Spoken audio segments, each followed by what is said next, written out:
मुझे करीब 10 से 11 साल पहले एलर्जी की शिकायत थी। नाक से पानी आना, छींकें आना, कम से कम दिन में 50 से 60 छींक आती थी।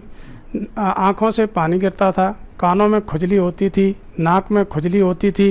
आज हम आपको इस वीडियो में बताएंगे कि नज़ले का ट्रीटमेंट कैसे होता है, इसका इलाज कैसे संभव है, कैसे किया जाता है। और कई सालों से आप अगर इस बीमारी से परेशान हैं या ग्रसित हैं तो आपके लिए ये वीडियो बहुत ज़रूरी है और बहुत ही फ़ायदेमंद है।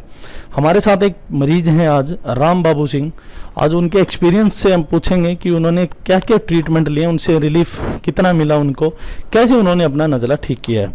राम बाबू, सबसे पहले कहाँ से आए ये बताइए और क्या तकलीफ़ थी, कितने साल से थी, क्या क्या लक्षण आपको आ रहे थे, क्या इलाज लिया, सब चीज़ें बताइए। सर, मेरा नाम राम बाबू सिंह है। मैं मथुरा उत्तर प्रदेश से आया हूँ। सर, इस दौरान मैंने कम से कम ऐसा कोई हॉस्पिटल, जो अच्छे अच्छे हॉस्पिटल हैं, आगरा है, मथुरा है, जयपुर है, वहाँ भी मैंने ट्रीटमेंट कराया। लेकिन जब तक मैं दवाई खाता था तब तक ही मुझे आराम मिलता, उसके बाद आराम नहीं मिलता था। मैं बहुत परेशान था सर इस चीज़ से। फिर मैंने अपना SMT क्लिनिक का नाम सुना हिसार में। यहाँ मेरे एक मित्र रहते थे, मैंने उनसे भी थोड़ी जानकारी करवाई और यूट्यूब पे भी सर का लाइव वीडियो देखा मैंने। तो मैंने 15 दिन की छुट्टी ली। मैं आर्मी में सर्विस करता हूँ, वहाँ से मैं सीधा ट्रीटमेंट के लिए आया हूँ। और मुझे करीब 8 दिन के ट्रीटमेंट के बाद बिल्कुल ठीक ठाक हूँ। अभी मुझे कोई प्रॉब्लम नहीं है। और आगे मैं यही संदेश देना चाहता हूँ, जिन लोगों को नज़ले की शिकायत है वो लोग यहाँ पर आएँ। और यहाँ पर ना कोई दवा, ना कोई गोली, ना कोई इंजेक्शन, ना कोई ऑपरेशन, एक्यूपंक्चर, एक्यूप्रेशर और मैग्नेट थेरेपी से इलाज किया जाता है। इलाज बहुत संतुष्ट और सही तरीके से किया जाता है, किसी प्रकार की कोई दिक्कत नहीं है। मैं यही संदेश देना चाहता हूँ। मैं बहुत परेशान था और यहाँ आके मैं बिल्कुल ठीक हूँ। जो आपका 10 साल में आपको नाक से पानी बहना, छींके आना, नाक बंद रहना, सिर में भारीपन महसूस होना, आँखों में खुजली आना, नाक में खुजली आना जिसको हम गुदगुदी बोलते हैं, या फिर आंखें लाल रहना, आंखों से पानी गिरना, कुछ लोगों को गले में खराश रहती है, कुछ लोगों को डायरेक्ट गले में नज़ला गिरता है, या उनको आंखों से धुंधलापन दिखाई देता है। ऐसे बहुत सारे लक्षण हैं जो वो नज़ले में आते हैं, जिसको हम एलर्जिक अस्थमा बोलते हैं या फिर एलर्जिक रेनाइटिस भी बोल देते हैं।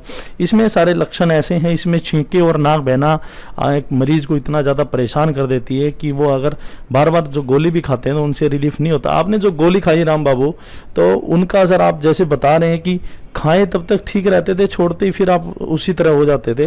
तो कभी आपके दिमाग में ये नहीं आया कि इसका कोई परमानेंट सॉल्यूशन है कि नहीं है? इस परमानेंट सॉल्यूशन के बारे में सर जिस भी डॉक्टर साहब के हम पास में गए तो वो यही कहते थे इसका कोई परमानेंट इलाज नहीं है, आप दवा खाइए। तो हम जब दवा खाते थे तब तक ठीक रहते थे। बोले ऑपरेशन करा लो। मैं बोला ऑपरेशन तो मैं नहीं कराऊंगा। उसके बाद मुझे ये पता लगा कि एक्यूपंक्चर और एक्यूप्रेशर और मैग्नेट थेरेपी से इसका परमानेंट इलाज है।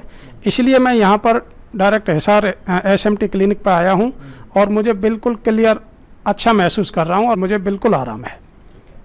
अभी जैसा कि पेशेंट ने आपको बताया कि इनका ट्रीटमेंट जो है हमने 8 दिन लिया है। टोटल कितनी सीटिंग हुई है आपकी 8 दिन में? टोटल 17 सीटिंग हुई है सर आज मेरी सुबह तक। 17 सीटिंग में बिल्कुल मैं ठीक हूँ। अभी मुझे कोई प्रॉब्लम नहीं है। इतना 5 से 10% है, वो नॉर्मल है, वो 2-4-10 दिन में ठीक हो जाएगी सर। जो मैग्नेट थेरेपी है वो दिखाई आपकी।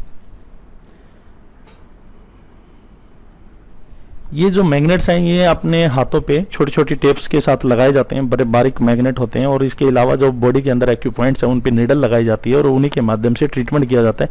बिल्कुल नेचुरल है। जैसे कि हमारे पेशेंट ने आपको बताया कि किसी प्रकार की कोई गोली, दवा, इंजेक्शन या कैप्सूल हम नहीं देते हैं। सिर्फ मैग्नेट थेरेपी, एक्यूप्रेशर, एक्यूपंक्चर से ही सारा ट्रीटमेंट करते हैं। पेशेंट हमारे पास 24 तारीख को आए थे और हम इनकी 17 सीटिंग कर चुके हैं करीब, यानी 17 दिन आप ट्रीटमेंट लगा लीजिए या 17 बार ट्रीटमेंट लगा लीजिए, कुछ भी कह लीजिए, क्योंकि हम सीटिंग के हिसाब से ट्रीटमेंट करते हैं। जिस पेशेंट को जैसी रिक्वायरमेंट होती है उसी तरह बीमारी की स्टेज और लेवल इसमें बड़ा मायने रखता है। जिस तरह ये पेशेंट बता रहे हैं कि इन्होंने 17 सीटिंग ली, ऐसे पेशेंट भी है जो 40 सीटिंग में ठीक होते हैं और ऐसे पेशेंट भी है जो 10 सीटिंग में ठीक होते हैं। यानी बीमारी का जो लेवल होता है, स्टेज होती है, उसी के हिसाब से ट्रीटमेंट होता है। तो पेशेंट अगर आना चाहता है तो वो अपने साथ अपनी पुरानी रिपोर्ट या जो उन्होंने दवाइयाँ खाई उसका प्रिस्क्रिप्शन लेकर अपने साथ लेके आए और हमें ये बताएं कि उन्होंने ऑपरेशन करवाया है कि नहीं करवाया। कई जो पेशेंट्स हैं वो ऑपरेशन करवा करवा देते हैं और बार बार करवाते हैं, 5-5 बार ऑपरेशन करवा लेते हैं, जो सबसे बड़ी गलती करते हैं।